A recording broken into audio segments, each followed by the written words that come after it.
How are you, Anders? I'm very well, thank you, Alexander. How are you? I'm good. I'm good. And Stellan? I'm great, thank you. Good. So, what have you been thinking about this week, Stellan? What's your have you any new Ooh, insights or that's a very good question. Insights from this week. Now you put me on the spot. Um, I have been I've been balancing work life this week with a short trip to Stockholm. mm-hmm. And so one insight is that it's 2021 and we're talking about high speed rail that is going to do 250 kilometers an hour. I'm more of a I'm more of a hyperloop person. So like where is the actual incentive to put a hyperloop in place in Sweden? We It would be awesome. I spent 5 hours in a car going to Stockholm from Gothenburg, and it's the two biggest cities here in Sweden. So I don't see why you can't do that with 1,000 kilometers an hour in a tube instead. And then you could actually live in one place and commute to the other place and so on. And yeah, that would be my thought of the week, perhaps. That was would something you could have on your property as well then, going from another. Yeah, from one building to another. And Anders, have you any thoughts? I've seen that you started to share a thought on LinkedIn. Is it each day or? I'm experimenting with either a thought and, like yesterday, asking for a friend. That's one thing. I would say fantastic how some transportation, distribution, and logistics company are progressing in understanding how it is to be me. Had deliveries every day the last week privately, and some of them really, really impress me in everything from how they keep me posted and how I can affect the timings and so on. That's something that I bring from this week. That if I look at traditional industrial B2B companies, are they aware of how their customers now get spoiled by some logistics and distribution companies, and that they will compare with the deliveries in B2B very, very shortly? And it goes fast and it's good. Even a old Swedish owned by the state company is progressing in a very, very high speed. And as bad they are, as good they are beginning to get. Interesting, I think. Yeah, that's great. So, some episodes we have talked about B2B decision makers, and it was actually a friend of mine who listened to the pod who asked like, who are these B2B decision makers? So I thought we could spend some time digging into who are who are these people who are B2B decision makers, and how do you think about what's going on in their mind, and how do you, when you do online strategies and content, um, should you think to reach these decision makers? So starting with you, Anders, like, could you explain who are B2B decision makers?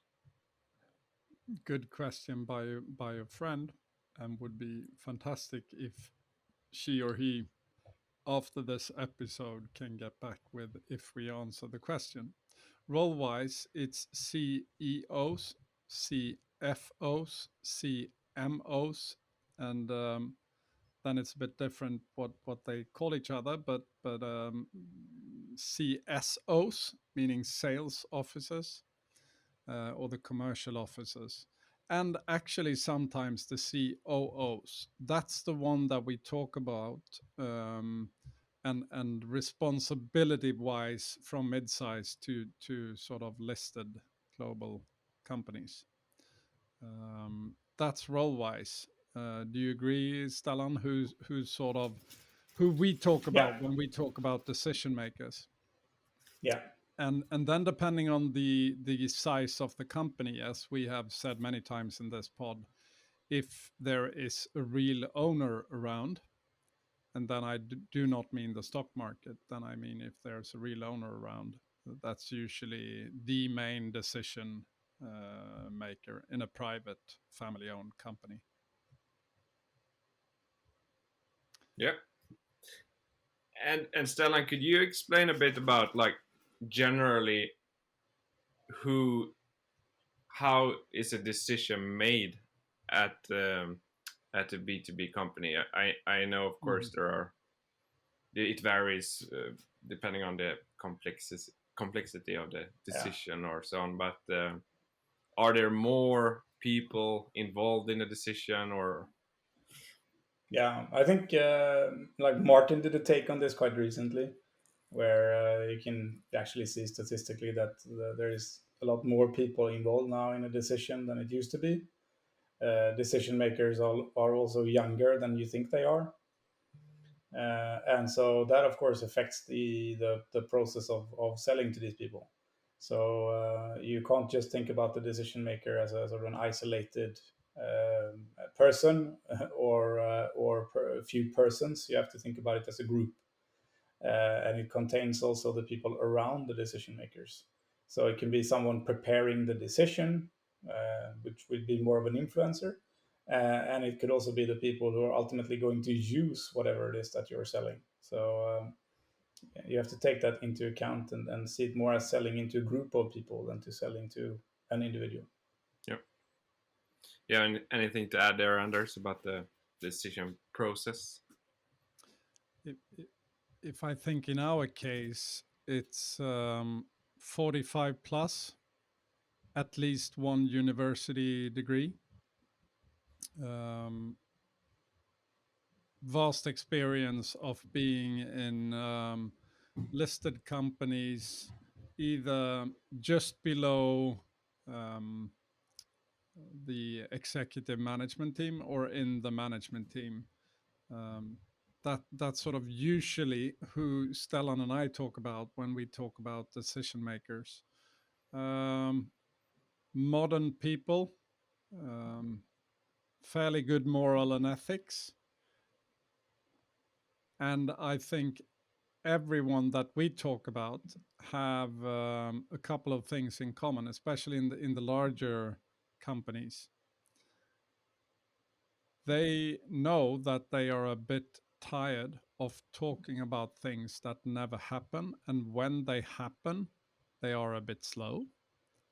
And nobody can exactly point their finger on how to move on faster and become more successful with the things that I think many of them have in common. And then I know that 100% of them have a long history of non-successful implementations of software. So, Stellan, could you explain a bit about how does B2B decision making how is it different compared to consumer decision making? From an organizational standpoint, I don't necessarily think there is a difference. So you still have this group of people who makes the decisions, and they're still called the CXOs and people around them.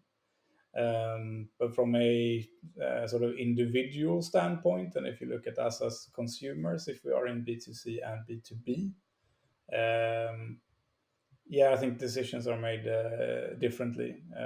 So in B2C, I would argue that we value sort of the comfort, and as Anders was talking about before, yeah, you're sort of getting spoiled with the options that you have, and they're they're constantly improvements.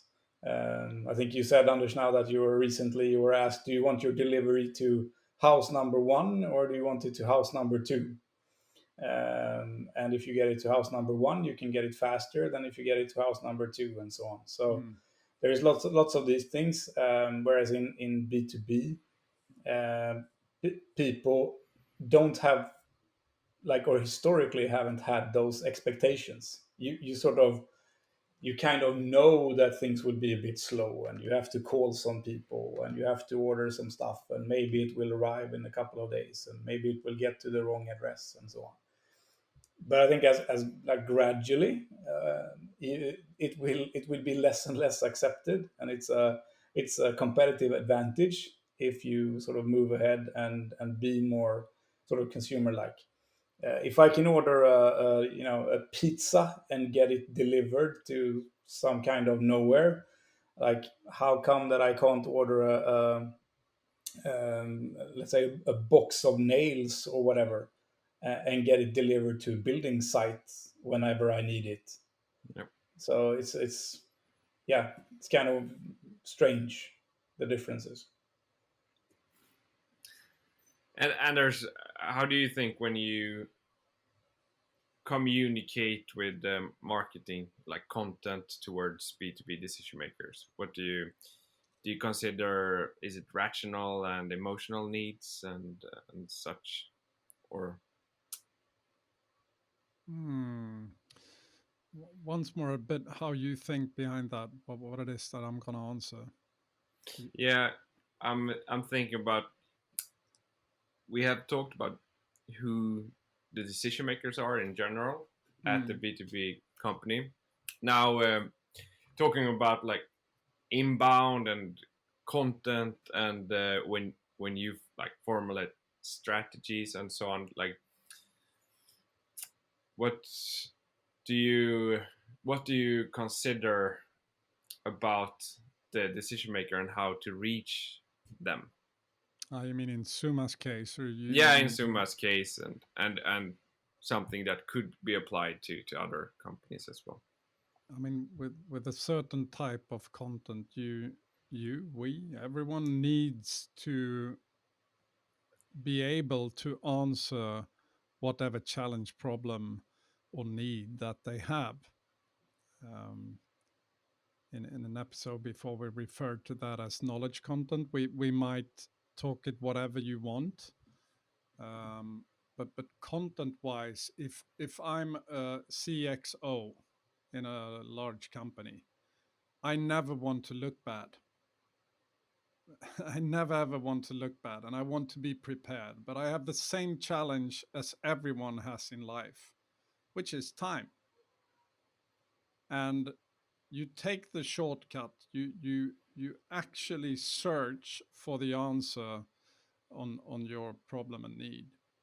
So whoever you are, and that's the same in B2C, of course, you need to provide the answers needed on the challenge or problem, or need that they have.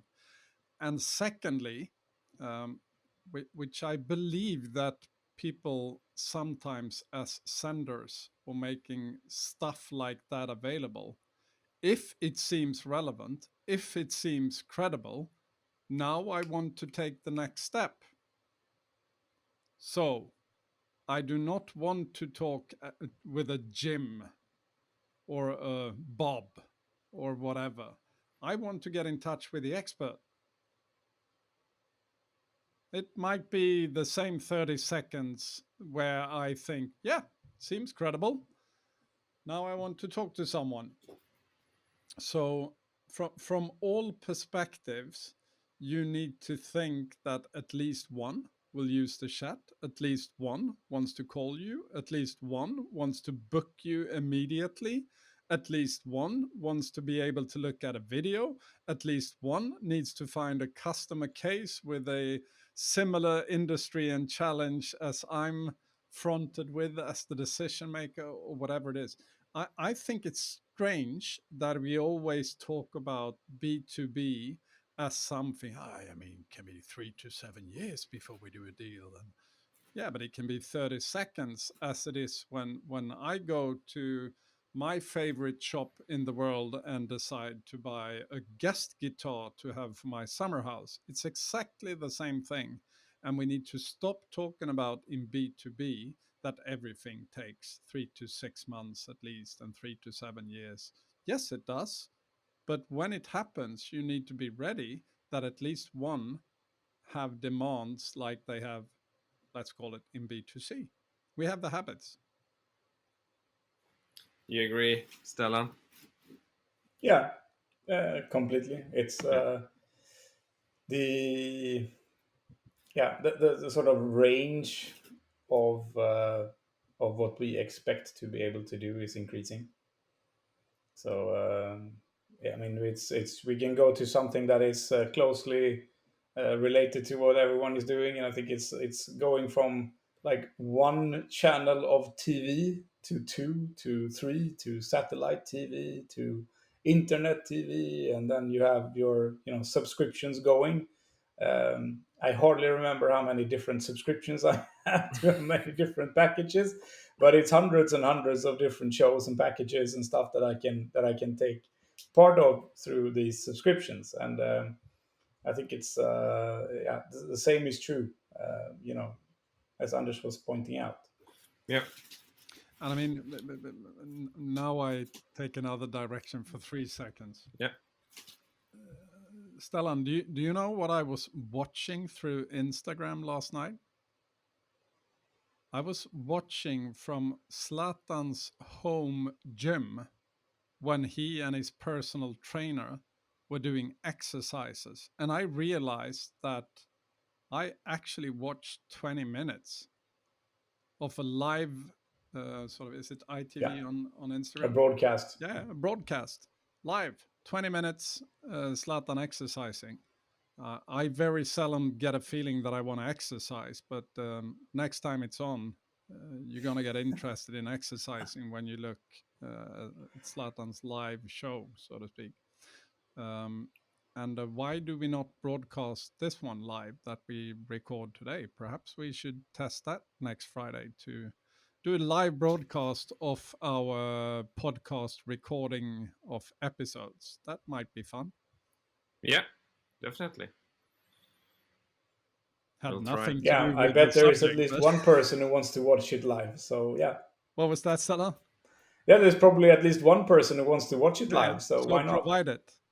So if we want to live like we sort of preach, send it next week, Doug. Don't just sit there. Send it.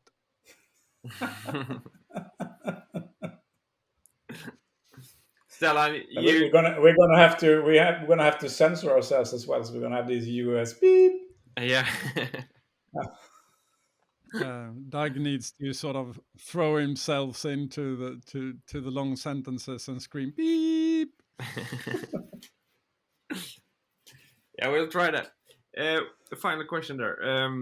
Stella, you mentioned a bit about there are decision makers and there are influencers. And if you're were working at a traditional B2B market and you were just about to, you had like a limited budget to create content, who should you target? Who should you start to target here? The influencer group or like directly to the decision makers, and why? Ooh, it's a good question. If you have a relationship with the decision maker, in some sense, it's a huge advantage. So then you can sort of reach out on a shoestring. It's basically a zero budget.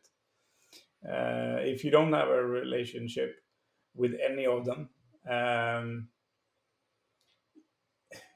you're gonna have to somehow identify that there is a need, and if you if you can't through 6 degrees of separation, then you're going to have to work quite broadly. Then you're going to have to do some kind of ABM style approach on this, where you try to sort of target the account as such. So whenever anyone from this account is browsing LinkedIn, for example, you want to pop up with a targeted message. And it's going to have to be a little bit different if it's decision makers versus the influencers.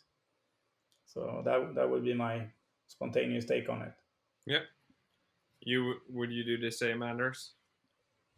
Yes, and whatever business you are in, sorry for referring to everyone as suppliers to B2B, you need to be interested in how it is to be a CFO. Once, when I did interviews for a company where they needed commercial people who should front B2B, I always asked them, have you ever known or done business with a CFO of a company? That was one question. The other question was asking what their spouses did to find out if they actually lived with someone who was a CFO or working in finance. Because generally speaking, in a executive management team, um, a lot of people are dependable on the CFO, meaning everyone. Yeah. And if you can make the CFO interested in something that the CFO is measured on, then the train is rolling. It's out of the station. If you forget the CFO, whatever you try to sell in B2B, difficult long term. So would you start with the CFO or Never. If I no? if I like Stellan said, if I know the CFO, yes, because the CFO is aware of all the processes and the timings that are important in that company. If I do not know the CFO and I perhaps know the CEO or the CMO or yeah, I don't know if CDOs are still around, but then I make sure that the CFO is part of signing off things in whatever initiative they're going to run, um, because she or he is the accountant of if it will keep on being important or if it's just a one-time project overloading everyone who already have full calendars. Yeah. Great. Thank you both very much. Thank you, Thank you, Alexander. Alex.